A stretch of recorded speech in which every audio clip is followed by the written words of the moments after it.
Bismillahirrahmanirrahim. Assalamualaikum warahmatullahi wabarakatuh. Saya Nur Anissa Hamsa dengan NIM 20200119072 dari jurusan Pendidikan Bahasa Arab, Fakultas Tarbiyah dan Keguruan, Universitas Islam Negeri Alauddin Makassar. Yang terhormat Dr. Haji Hamzah Harun Al-Rasyid LCMA dan Takdir Khair SPDI MPD selaku dosen pembimbing dalam mata kuliah Filsafat Pendidikan. Di sini saya akan menjelaskan tentang biografi dan pemikiran Karl Marx sebagai pengganti final filsafat pendidikan. Sunting Marx lahir pada 5 Mei tahun 1818. Ia lahir dari pasangan Heinrich Marx dan Henry Pressburg.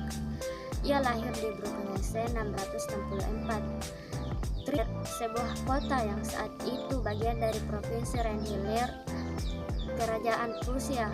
Marx berdarah Yahudi.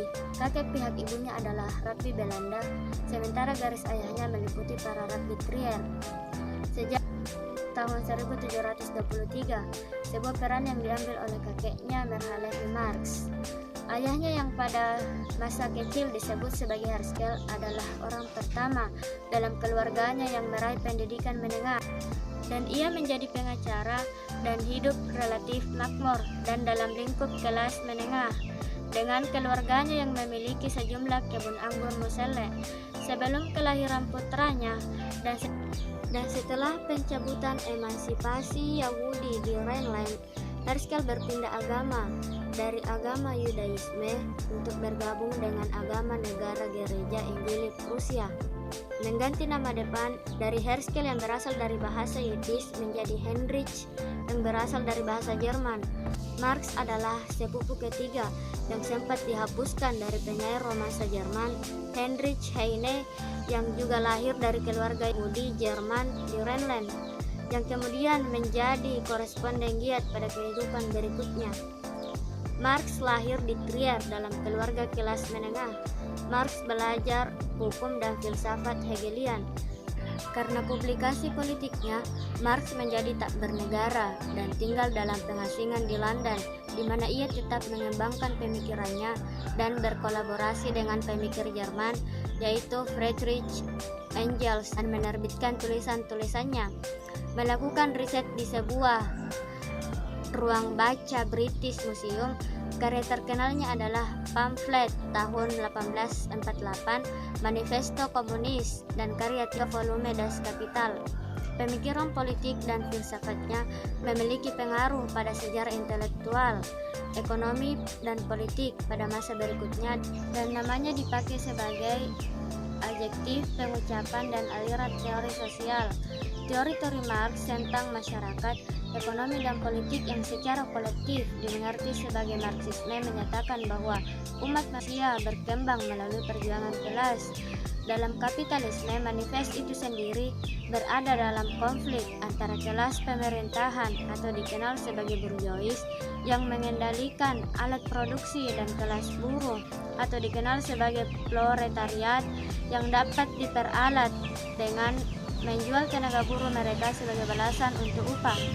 Memajukan kesepakatan kritikal yang dikenal sebagai materialisme sejarah. Marx memprediksi bahwa seperti sistem sosioekonomi sebelumnya, kapitalisme memproduksi ketegangan internal yang akan berujung pada penghancuran diri dan digantikan oleh sistem baru, sosialisme. Bagi Marx, antagonisme kelas di bawah kapitalisme yang merupakan bagian dari ketidakstabilan dan alam kecenderungan krisis, kemudian akan membuat kelas buruh mengembangkan masyarakat tanpa kelas, yang berujung pada penaklukan mereka terhadap kekuasaan politik dan kemudian menghimpun ketiadaan kelas. Masyarakat komunis yang diatur oleh asosiasi produsen bebas. Marx aktif mendorong penerapannya, berpendapat bahwa kelas tenaga kerja harus mengadakan tindakan revolusioner untuk menggulingkan kapitalisme dan mengirim emansipasi sosioekonomi.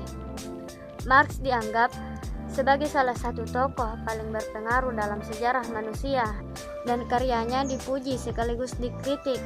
Karyanya dalam ekonomi menjadi dasar bagi sebagian besar pemahaman tenaga kerja pada saat ini dan hubungannya dengan modal dan kemudian pemikiran ekonomi. Beberapa intelektual serikat buruh, seniman, dan partai politik di seluruh dunia dipengaruhi oleh karya Marx, dengan beberapa pihak memodifikasi atau mengadaptasi gagasan-gagasannya. Marx biasanya disebut sebagai salah satu arsitek utama dalam ilmu sosial ekonomi modern. Sekian dari saya. Wassalamualaikum warahmatullahi wabarakatuh. Syukran.